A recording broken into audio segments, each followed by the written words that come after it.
Class recordings వేస్తున్నాం కాబట్టి కొంచెం వెనక్కెళ్ళి మీరు చూస్తూ ఉంటేనే వింటే నోట్ చేసుకుంటే నోట్ చేసుకున్నప్పుడు ఏమైందంటే ఈజీగా కనెక్ట్ అవుతారు. కొంచెం మీకు అసలు పాయింట్ అంటే భగవంతుడు ఇక్కడ యాక్చువల్ గా మనకి ట్రైనింగ్ ఇస్తారు, శిక్షణ ఇస్తారు, ధర్మాన్ని బోధించి అంటే ఆ జ్ఞానం చెప్పి దానికి ప్రాక్టికల్ గా తేడానికి శక్తిని కూడా ఇస్తారు. ఈ పాయింట్ అర్థమైందంటే మీరు వెళ్ళిపోవచ్చు.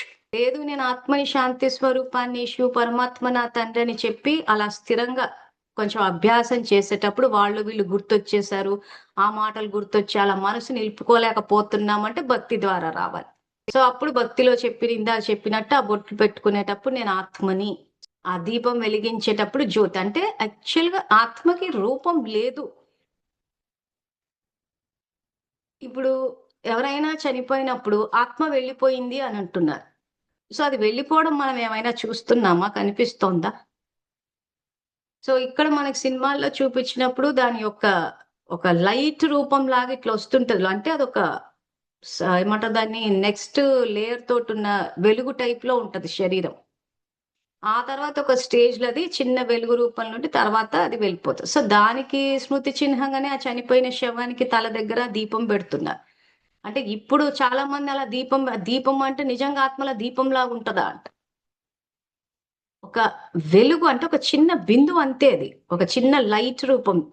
అంటే ఆ వెలుగు రూపంలో అంటే ఇప్పుడు మనకు చెప్పేటప్పుడు ఏం చెప్తున్నారు? జ్ఞాన నేత్రం ద్వారా చూడాలి అంట. సో భౌతిక నేత్రాల ద్వారా చూస్తే కనిపించదు. జ్ఞాన నేత్రం ద్వారా చూస్తే కూడా ఏం కనిపిస్తది? మీరు ఎక్స్‌పీరియన్స్ చేయగలరు. అంతే తప్పితే చుక్క కనిపించడము, ఇంకేదో అనిపించడము, లైట్ కనిపించడం అట్లా ఉండదు. సో నేను ఆత్మని శాంతి స్వరూపాన్ని, శివ్ పరమాత్మ నా తండ్రి అన్నప్పుడు ఆయనలోని దైవీ గుణాలు ఇప్పుడు మనకు భయం ఎక్స్‌పీరియన్స్ అవుతోంది, కోపం ఎక్స్‌పీరియన్స్ అవుతోంది, అలజడి ఎక్స్‌పీరియన్స్ అవుతుంది. ఇవన్నీ ఫీలింగ్స్. అదే విధంగా ఈ శాంతి, ప్రేమ, సంతోషం ఇవి ఎక్స్‌పీరియన్స్‌లోకొస్తాయి.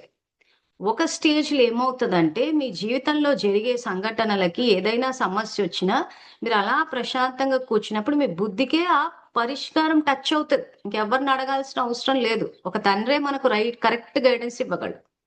ఈ రోజు మనం వ్యక్తుల్ని గైడెన్స్ అడుగుతున్నాం గానీ, వాళ్ళు మనలాగే గదా! వాళ్ళ సమస్యలు వాళ్ళకుంటాయి. వాళ్ళ యొక్క ఎజెండాలు వాళ్ళకుంటాయి. వాళ్ళ యొక్క ఏమంటారు దాన్ని మోటివ్స్ అంటే ఏ రకంగా వీళ్ళని వాడుకోవాలి, యూజ్ చేసుకో ఎవరిది వాళ్ళకుంటది. సో, మనకు కరెక్ట్ గైడెన్స్ ఇచ్చేది ఎవరంటే ఒక్క భగవంతుడే. సో, ఆయనకు గనక కనెక్ట్ అయ్యాము అంటే, ఆ పరిష్కారం మనకే టచ్ అవుతది.